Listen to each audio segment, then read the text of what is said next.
Okay. So, thank you all very much for joining. I'm Andras Orehar. I'm from Arctur. We are a project partner in the BeyondSnow project. And I would like to show you a little bit about what we're doing in the project and how we are trying to help snow tourism destinations in the Alpine region. So I'm just going to share my presentation and we can start. Okay. So hopefully you can all see my screen now. And let's continue. So the main question is why we are doing this, why this project exists. And the answer is in part climate change, which is reshaping the alpine tourism. There is less and less snow, especially the lower areas, the south-facing areas are getting less and less snow, and we're losing glaciers, and the whole landscape is changing regarding the snow tourism. So we are trying to look up for solutions. We're trying to step ahead of the time in regards to how the destinations can combat these changes, how they can adapt, how they can be more resilient. So there is a lot of course, tourism in the Alpine regions, and 15% of the workforce around is dependent on, or like at least connected with tourism. So it is a very, very important aspect of these destinations. And changing the idea, going from snow tourism to other types of tourism in the winter and in the summer, lessening sustainability, lessening seasonality, right? Increasing sustainability is something that we really, really would like to focus on here. On est en train de trouver. Et on... Okay, so just if anyone please mute themselves, that would be perfect. Let's go to the next slide. So the BeyondSnow project, which is funded by Interreg Alpine Space, is supporting the snow alpine destinations. Some are the pilot working areas, which are a part of the project, and we are working with them more closely, helping them develop their sustainability plans. And then the other is developing the tools that actually help other tourism destinations who are not a part of this project to also be able to adapt themselves and prepare for the changes that are following, right? And this tool that we have developed in the project is called the Climate Resilience Tool.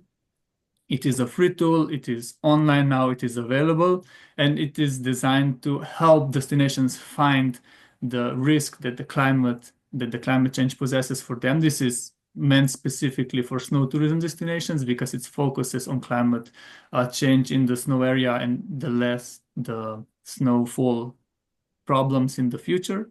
It also evaluates the adaptive capacity of the management who is running the destinations or like on the local scale.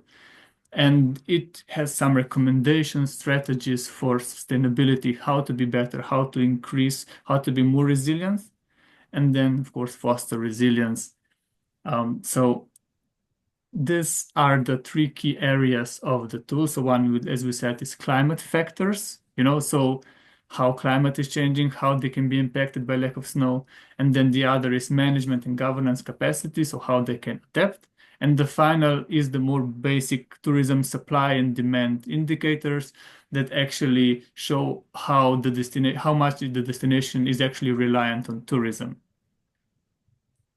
So who actually this tool is for it's for the destination managers and tourism strategy makers. So they are the ones who should be using this tool, who should be inputting the data, and who should be actually thinking, what to do with this data. Do we have this? How can we adapt?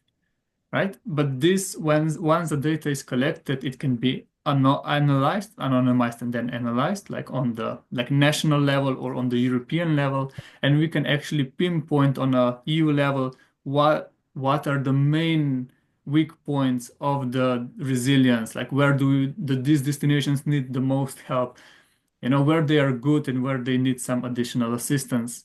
So this is then on the higher level when this more advanced analytics can be made, when more of the answers are received. This is something that we can look into. So this allows the destinations to make the first steps. The tool is around 50 questions and so indicators. So it's quite low barrier to entry. So you don't need a lot of data. We are strict on some of the climate data, but other than that, it's pretty, easy in a sense, so that as many destinations as possible can actually fill out this tool. So the barrier to entry is the lowest possible. So these destination managers, tourism strategy makers, whoever is in charge of a destination can fill in the tool with specific data for their destination, and then they get a personalized report, which is automatically generated. So you get the report in 5 minutes or so.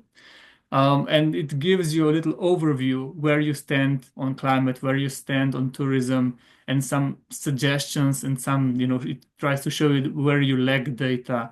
So in a little package. So just for some preliminary results here. So far, 7 destinations have successfully completed the tool.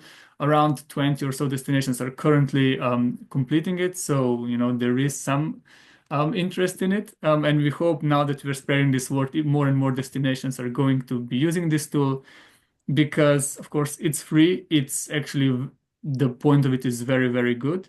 And it also forces the destinations, in a sense, to think about data, think about their future in a more structured approach. And going these steps, is something that they will have to do, that the destinations have to do now, and they will have to do in a couple of years' time anyway. So having this first step already done, having the idea about the data situation is very, very important. Here, for example, the average scores for climate is like 2 out of 3. That means most of the destinations who have already completed it are not so much in a fear of being like the climate change might not affect them as much. But of course, these are average results for 7 different destinations. So please pay no actual attention to this. This is just some preliminary results to see how the destinations are adapting and how much they are preparing for the resilience, right? And the tourism 3 out of 4 actually means that the destination actually are very dependent on tourism. So 4 out of 4 is a very dependent destination on tourism. And the almost 3 out of 4 on management means that the management is actually ready to make changes. So far the destinations make good, but of course the first destinations who create this are probably the most advanced and understand this the best. So we can only see how these average results will change over time. Okay, so to sum it up quickly, so what the tool actually enables is this proactive adaptation to climate change for the destinations. It gives the feedback to on local and national level. So at local level, once the destination inputs their data, they receive automatic report. And on national level, we make an analysis. We can make an analysis that actually shows some trends and some ideas for the future. And then the long-term planning with data-driven is a part of this. So getting destinations to think about data, to think about collecting data, especially now in the time where data spaces for tourism is also being developed on the EU level. Data is going to be more and more important. How to use it, how to store it, how to send it, how to receive it. All of these questions are the destinations are going to have to face in the coming years. So getting them a heads up and getting them like, oh, start thinking about this, very, very important, is a great point of this tool as well.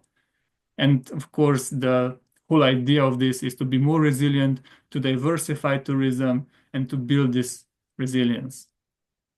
So what's next for the tool and for the project? Well, the tool is now ready to use. So please spread the word. Again, it's free. It's funded by EU project. So there was a lot of research done behind it. We have been working closely with the destinations in the project and also some outside of the project.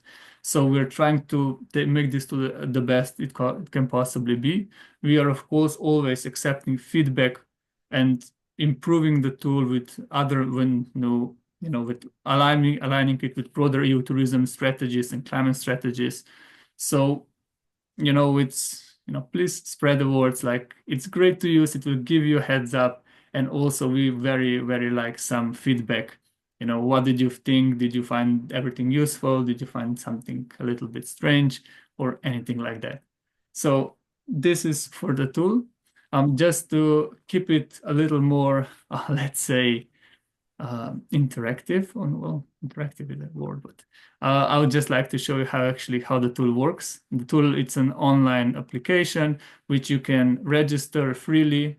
It is the link. I will share it in the chat right now as well. So this is the link. And the whole idea is that the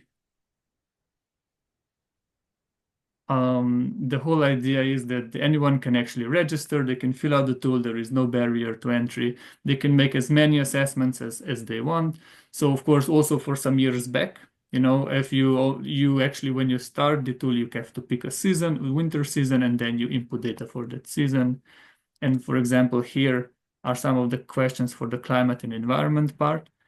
So for example, total seasonal snowfall in winter season, minimum altitude of your ski area, maximum altitude, just some of the very basic questions just to get you to start thinking about this. So what of the following winter activities are offered at your destination? Are they snow dependent? So this is really like the first step tool.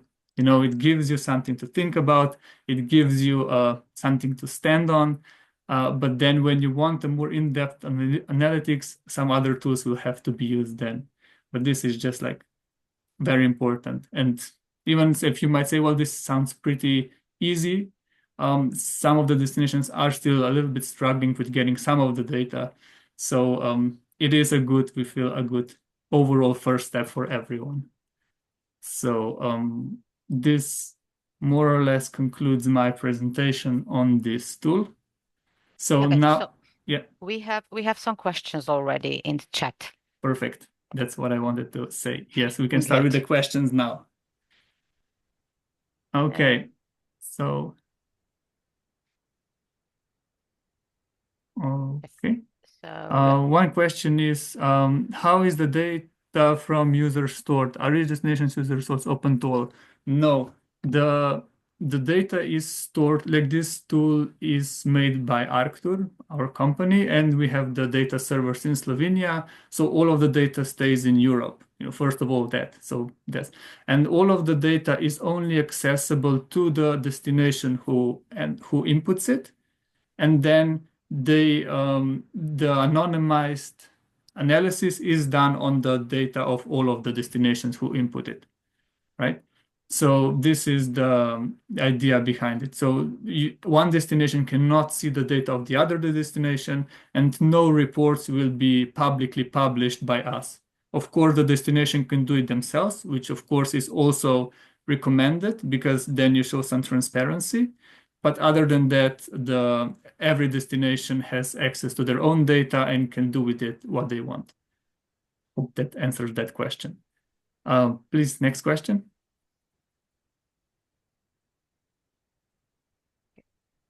You can raise hands and just ask. If I can ask, very nice tool, thank you. But I wanted to ask if I, as a user, I'm interested to, as third party, to evaluate some destinations that I'm not directly involved with. So I put some data, which might be, from my perspective, not really what is it in reality. Would it impact overall indicators for destination, or is this data does not aggregate to something bigger? So I see what I put input on, and it doesn't add to others. It's 2 points. So regarding on the report that you receive, it is currently only your data. So benchmarking is currently not available. Maybe in the future where more data will be aggregated. But for now, the data that you receive on the report is not impacted by what other people put in the report. This is also because the tool is free to use and anyone can register and input whatever they want. So when we do an analytics, we actually anonymize it, but we still look that the overall answers make sense, before we actually make some broad statements and putting everything in it so that the analysis can be made a little more thoroughly. I hope that answers the question. Thank you. So there's another question in the chat. This is very basic information. What is the further information sought and what are the questions asked from the data? how does this translate into resilience? So if I'm understanding with the question correctly, from the questions that I shown, some of them are very basic, but of course there are more complex questions as well. And the idea is that it is a basic tool. So the destinations actually have to, like when they answer it, they also answer the data accuracy questions, which then gives you their like data sources list, which is one part of this tool as well. And so the entire tool, of course, is available and you can see the questions yourself. And I think for some destinations, the data that is actually collected might be a little bit too basic and they can already have more of this data by themselves. But I think for a lot of destinations, and also from what we learned, almost all of the destinations that we have talked to, they had a little bit of struggle getting some of the data. So for example, for some of them are climate data. For some of them is related to general tourism data, right? So this tool is really, a first step. So for some, it might seem a little bit basic, but we feel like we actually gathered a holistic picture of the first step. So I think we should be okay on that part.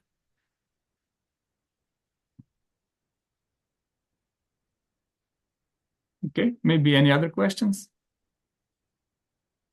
Yes, please. Yeah, so it was me who asked the question before, and I'm still thinking, I mean, how does this translate into assistance with resilience? Because resilience is, you can gather the data, at least that we saw now, and I've never seen this before, so I'm probably asking very silly questions. I'm sorry about that. But I don't still get it how it starts to answer any musings about resilience in itself, how it can be of assistance, because if you're just gathering information and the destinations are not getting any guidelines or direction into how to analyze that data or how that can translate into anything resilience related, then you're just gathering data, so that's what I didn't get from your presentation. Yeah. Perfect. Thank you very much. I'm sure there are many other who did not have the courage to ask this kind of type of question. So yeah, behind this is the multi-attribute decision-making model. So basically, we connect all of the indicators for climate, and then it's like a tree structure until you get like the final result. So it's like bad, bad, good, good, bad, and then it goes, and it comes into the final result. So I think maybe the easiest way to do it is we'll share an actual report that the tool generates so that you see this is for Bohin, who has kindly lent us their reports that it can be shown. So basically you have the climate resilience. Sorry, can you make it larger? I'm very middle-aged. I Yes. don't see anything. I'm sorry. Hopefully this is better. Okay. So the climate resilience, this is the potential negative impacts of climate on destination. So here on the green, it means you're doing quite well. If you're on the red side, it means there is a big risk of climate changes for your destination, especially like if you're a lower down destination, if you're like having a lot of climate issues or something else. And also the accuracy level. So is the data that you actually provided something that you just came up with, or is it actually being measured? Of course, for climate, it's more or less being measured, but then you also have the management and tourism overview.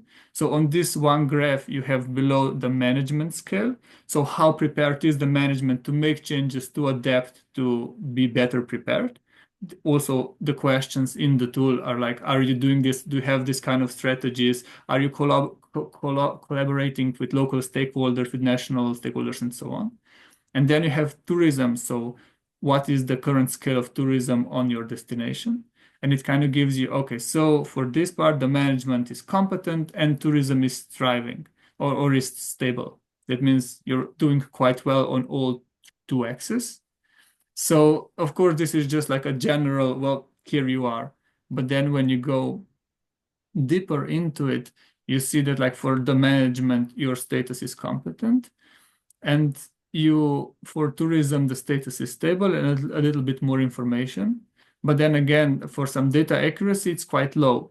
So you can see here, it's like, oh, okay, we think we're doing quite good, but we might not have all of the data that we actually need to really know this. So maybe we should work on this, like below in the report, like, oh, these are your data sources, so you can see what you have and what you don't have. And then what follows is some insights. So basically here for the management part, all of the parts where you might not be doing the best, it gives you where you currently stand and some recommendation how to improve that point. And some statistical overviews, just like some general arrivals, overnight stays, and so on. And then also the summer and winter activities, so split on summer, winter, total unique number of visitors, some traffic and transport, and so on. So it gives you like a rundown of your destination. This is, of course, for some on a very basic level. For some, this is already a higher level than what they're doing currently. So this kind of thing then gives you the report. So hopefully this makes everything a little more understandable as far as what the tool actually gives you does. Okay, perfect. Thank you. Maybe do we have any other questions? Yes, please. Hi, Blandine from Euro Montana. Thank you for the presentation. That's very interesting, and I think it could be also very useful to many destinations beyond the Alps. So we'll share the tool with great pleasure. I was wondering, just in terms of operations in the long term, how do you foresee also, the sustainability of the tool in the next few years? Because of course we know that when a project is finishing, usually the problem is also that tools or results, sometimes don't get really accessible or they disappear a few years after. So is there anything that was planned also in terms maybe of response or support from the partners in the next years? Yes, actually one of the, let's say, deliverables of this project is to actually make a long-term plan for the tool, which means that we are trying to come up with like a sort of a business plan that will keep this tool alive even after the project finishes. So the goal is to have this tool available for long term and also to keep updating it with new information, with new indicators and so on. So that is the goal, and we are really working hard to go into that direction. Okay. Thank you. Maybe any other questions?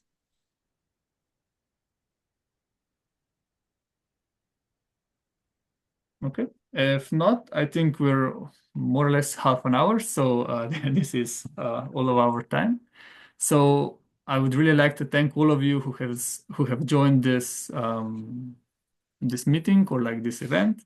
I hope you learned something new that you didn't know existed before. And I hope you will be able to spread the word and share some insights, across Europe. It's a good thing to do in any way. So even like for the destinations, I mean. So thank you again very much. And if you have any questions, please contact us. And we are always available, and we are very, very glad to get any feedback about the tool, about anything. So again, thank you all very much for joining, and we'll see each other some other time. Thank you. Bye-bye. Bye. Bye-bye. Bye bye. Thank Thank you. you. Bye, thank you. Bye bye.